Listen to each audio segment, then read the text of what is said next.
श्री कृष्ण वंदे जगद्गुरुम। ओम नमो भगवते वासुदेवाय। श्री हनुमत प्रेमी भक्तजनों को चिदांश अग्रवाल का सादर अभिवादन।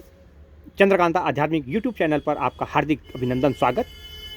इस कड़ी का पुनः प्रसारण होता है श्री हनुमत भक्ति दर्शन चैनल, श्री राहुल सिंह जाट, वरिष्ठ युवा पत्रकार।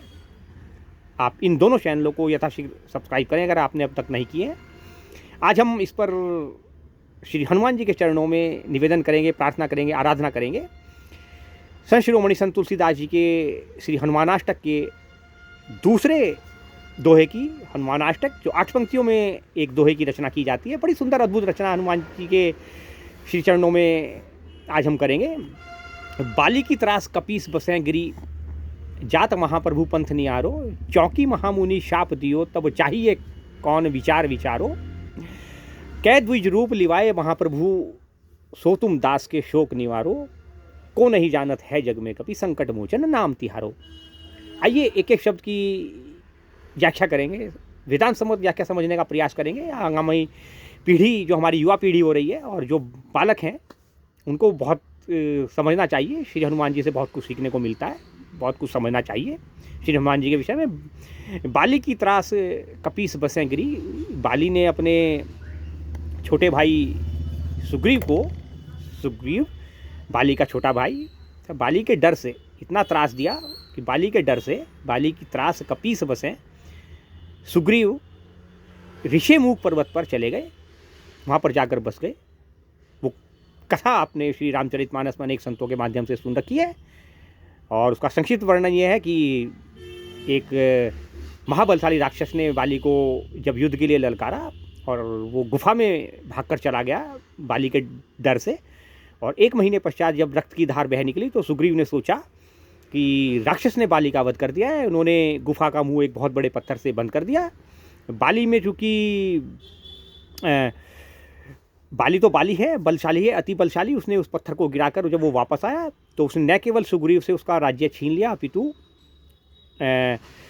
अपनी पुत्री समान, पुत्री व समान होती है, छोटे भाई की वधू पुत्री समान होती है, उसको भी छीन लिया और राज्य भी छीन लिया। और इतना कष्ट सुग्रीव को दिया बाली ने कि वह अपनी जान बचाकर ऋषिमुख पर्वत पर चला गया। तो बाली की त्रास कपीस बसें, अर्थात सुग्रीव जो है वो ऋषिमुख पर्वत पर बस गया। जात महाप्रभु पंथ निहारो। हनुमान जी भी चूँकि उसके सेना नायक थे, सेनापति थे और मंत्री थे, तो वह भी उन्हीं के साथ ऋषिमुख पर्वत पर चले गए और वहीं से उन्होंने, देखिए जात महाप्रभु, महाप्रभु बड़ा सुंदर शब्द है। महाप्रभु की व्याख्या आपको समझनी चाहिए वेदांत सम्मत। क्यों लिखा था? प्रभु भी लिख सकते थे, जात प्रभु पंथ निहारो। महाप्रभु अर्थात बालपन में ही आपने, बाल समय सब जो सबसे शुरू में लिखा गया, बाल समय रवि भक्ष लियो, तो बाल समय में ही आपने साहब वो अनंत ज्ञान, अनुपम ज्ञान प्राप्त कर लिया था।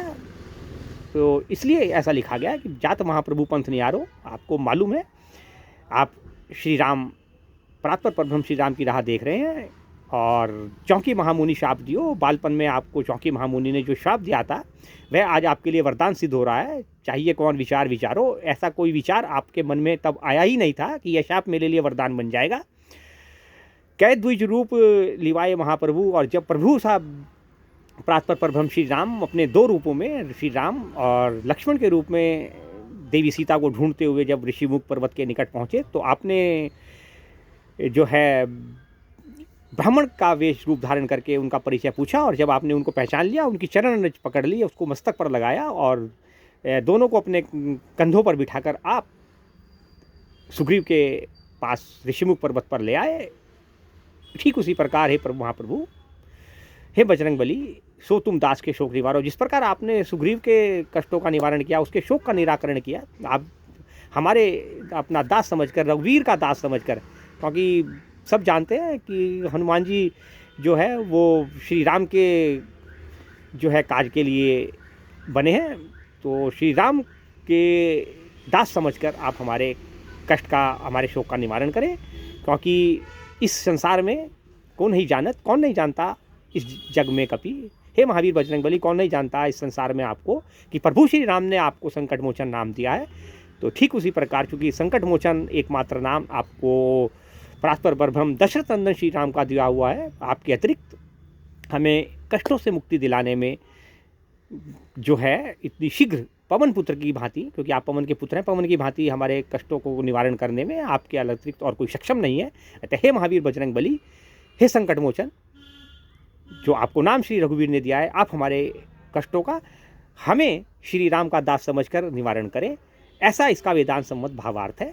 ये सभी युवा पीढ़ी को और बच्चों को पता होना चाहिए, और जिनको नहीं पता है हमारा चैनल देखें, आध्यात्मिक चैनल चंद्रकांत आध्यात्मिक यूट्यूब चैनल सीतांश अग्रवाल के साथ बने रहे। 27 सत्संग की व्याख्या में हम अगली कड़ी में इसके तीसरे हनुमानाष्टक के तीसरे दोहे का जो 8 पंक्तियों में लिखा गया है उसकी व्याख्या करेंगे। और महावीर बजरंग बली आप पर अपनी अद्भुत कृपा बनाए रखें सभी पर, वसुधैव कुटुंबकम। और एक बात और हम आपसे कहेंगे, जो संत कबीर ने परात्पर परब्रह्म श्री राम के लिए लिखी है, लूट सके तो लूट ले राम नाम की लूट, पाछे फिर पछताएगा जब प्राण जाएंगे छूट। तो अद्भुत महिमा है। कभी संत कबीर पर हम एक कड़ी आपको और देंगे, एक एपिसोड और बनाएंगे। और सांख्य योग, कर्म योग, भक्ति योग, ध्यान योग और पुरुषोत्तम योग के विषय में जो प्रश्न कुछ छात्रों ने हमारे से पूछे थे, वह हम आपको बताएंगे अपने चैनल के माध्यम से। आप बने रहिए हमारे साथ, देखते रहिए चंद्रकांत आध्यात्मिक यूट्यूब चैनल और श्री हनुमत भक्ति दर्शन चैनल। जय श्री राम, जय श्री कृष्ण।